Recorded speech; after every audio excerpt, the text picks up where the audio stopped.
अस्सलाम वालेकुम अजीज साथियों, मैं आपसे मुखातिब हूँ हकीम हादिक। आज हम आपको बताएंगे घर में खाए जाने वाले एक आम से फल के बीज के फायदे बहुत ज़्यादा हैं, आप हैरान रह जाएंगे।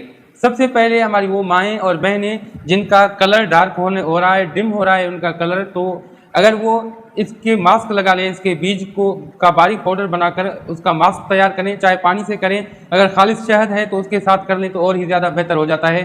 उसका मास्क लगाएं, तकरीबन 1 डेढ़ या 2 घंटों तक ये मास्क लगा रहने दें, फिर वॉश कर लें चेहरे को अच्छी तरह से। रोज़ आप ये अमल करें, दिन में 1 मरतबा करें, जिस टाइम आप फारिग होती हैं उस टाइम आप कर लें, कोई मसला नहीं। तकरीबन 8 से 10 दिनों में आप अपनी रंगत को देखेंगे कि एक बहुत बड़ी तब्दीली आएगी, बहुत अच्छी तरह से आप गोरी चिट्टी बन जाएंगी। इसके अलावा हमारी माएँ बहनें जिनको हैज़ की तकलीफ रहती है, हैज़ खुलकर नहीं आता, हैज़ के दौरान दर्द रहता है, हैज़ कम आता है, हैज़ बंद हो जाता है, यानी कि मेरा मतलब हैज़ से मतलब जो बाज़ औरतें नहीं समझ पाती मेंसेस या माहवारी, तो अगर इसकी किसी भी किस्म के कोई मसले हैं तो आप बहुत अच्छी तरह से इस जड़ी बूटी से, इस फल के इस बीजों से फ़ायदा हासिल कर सकते हैं। ये इंतहाई मुफीद है। उसके लिए तरीक़ेकार ये है कि आपने तकरीबन 1 चम्मच या सवा चम्मच चाय वाली आप ले लें इसका पाउडर, और वो आपने नीम गर्म पानी के साथ पी लें तो भी ठीक है, या फिर आप नीम गर्म पानी में शामिल करके पी लें तो भी ठीक है। अगर आप इसमें शहद मिला लेती हैं तो क्या ही ये ज़बरदस्त बन जाता है। ये चंद दिनों के इस्तेमाल से आपके हैज़ की तमाम तकालीफ ख़त्म हो जाती हैं, और इसके अलावा आपके रहम में अल्लाह न करे सोजन पैदा हो चुकी है जिसकी वजह से आपको बच्चे पैदा नहीं हो रहे, आपकी मेंसेस का मसला है जिसकी वजह से आपको बच्चे पैदा नहीं हो रहे, तो उनके लिए भी ये ज़बरदस्त चीज़ है।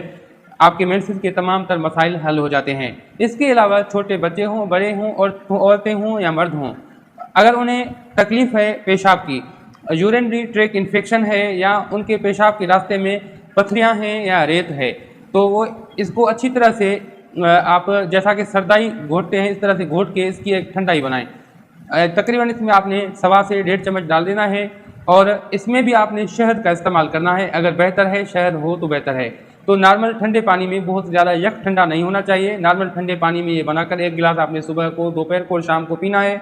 बहुत ही अच्छी तरह से खुलकर पेशाब आता है, पेशाब की जलन ख़त्म हो जाती है, रेत होता है तो वो ख़त्म हो जाता है, अगर छोटी सी पथरी है तो वो भी निकल जाती है। इन्फेक्शन में बहुत ज़्यादा फ़ायदा होता है, बहुत ही ज़बरदस्त इसके रिज़ल्ट हैं। इसके अलावा वो अफराद जिन्हें जिगर में तकलीफ़ है, जिगर की सोजिश हो चुकी है, हेपाटाइटिस का कोई भी किस्म हो, बी हो, सी हो, सब में जिगर की सोजिश होती है, तो ये बहुत अच्छी तरह से जिगर की सोजिश को ख़त्म कर देता है, कम कर देता है, और बहुत अच्छी तरह से आपके जिगर के अफ़ाल को दुरुस्त करता है। ये एक बेहतरीन चीज़ है, आप ज़रूर इस्तेमाल करें इन तकालीफ के लिए, और बिल्कुल बेज़रर है, इसके कोई भी साइड इफ़ेक्ट नहीं है, और ये मानी हुई एक चीज़ है और बिल्कुल बेज़रर आपके घर में मौजूद है, पहले से ही मौजूद है। इसको कहते हैं मेलिन सीड या गेदरे जो बीज, या इसको तुख़्म खरबूजा या खरबूजा के बीज भी कहते हैं। ये इसके आम से नाम है, खरबूजा या गेदरो या मेलन। ये आम तरह से आपको मार्केट में मिलने वाली चीज़ है, और अक्सर औक़ात ये हम देखते हैं कि आप खरबूजा तो खा लेते हैं लेकिन उसके बीज आप फेंक देते हैं। आप नहीं जानते कि खरबूजा से भी कहीं ज़्यादा उसके बीज ताकतवर होते हैं, फ़ायदेमंद होते हैं। तो ये तरकीब इस्तेमाल मैंने आपको बता दी है।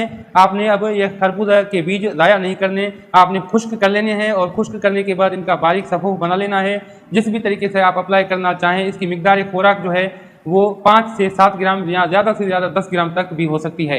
ये इसकी मिकदार खुराक है, इस मिकदार में आप किसी तरीके से भी खा सकते हैं। अजीज़ साथियों, याद रखें कि मैं आपसे बहुत ज़्यादा दूर हूँ। कोई भी ज़्यादा जो है आपको पेचीदगी हो, कोई कॉम्प्लिकेशन हो, कोई तकलीफ़ हो, तो अपने मालिज के मशवरे से इस्तेमाल करें, वैसे कभी भी इस्तेमाल ना करें। अब हकीम हादिक को दुआओं के साथ दीजिए इजाज़त। अल्लाह हाफिज़।